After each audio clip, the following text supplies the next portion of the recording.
কাঁচকলার কোপ্তা বানাচ্ছি। দেখো এখানে নিয়ে নিয়েছি পেঁয়াজ কুচো, রসুন কুচো, কাঁচা লঙ্কা কুচো। এখানে নিয়েছি কাঁচকলা আর আলু সিদ্ধ করে নিয়েছি। এখানে দেখো একটা ডিম আছে, ডিমটা নিয়ে নিয়েছি। এবার আমি সব কিছু দিয়ে একসাথে করে মাখবো। দেখো সব একসাথে দিয়ে দিয়েছি। এবার আমি মেখে নেব। এখানে দিলাম ডিম, বেসন, নুন আর মিষ্টি। এবার আমি মেখে নেব ভালো করে। নিয়ে দেখো কড়াতে তেল বসিয়ে দিয়েছি, তেলে ভেজে নেব। ভেজে নিয়ে তোমাদের নেক্সট চলো বন্ধুরা, দেখো একে একে সব ভাজা হয়ে গেছে। কড়াতে তেল আছে, এখানে দেখো আলু, টমেটো, কাঁচা লঙ্কা সব তেলে ভেজে সিদ্ধ করতে দিয়েছি আলুটা। এবার মশলাটা দিয়ে দেবো। দিয়ে দেবো একটা তেজপাতা করে নিই।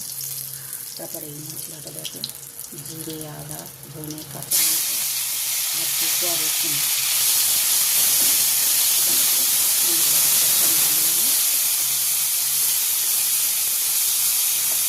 একটু সব নিয়ে মিষ্টি সব কিছু দেওয়া আছে, মিক্স করা।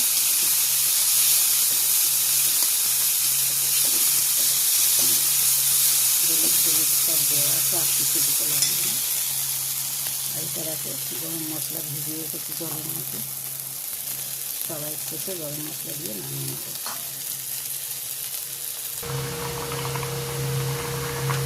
দেখো বন্ধুরা তরকারিটা ফুটে গেছে, দিয়ে দিলাম সব দিয়ে দিলাম কোপ্তাগুলো। দেখো ভালো মতন সিদ্ধ হয়ে গেছে, সিদ্ধ হয়ে গেছে। এবার দিয়ে দিচ্ছি গরম মশলার জলটা। তরকারি একদম রেডি হয়ে গেছে। জলটা টেনে নেবে বলে একটু ঝোলটা বেশি রেখেছি। হয়ে গেল কাঁচকলা আর ডিম দিয়ে কোপ্তা তরকারি।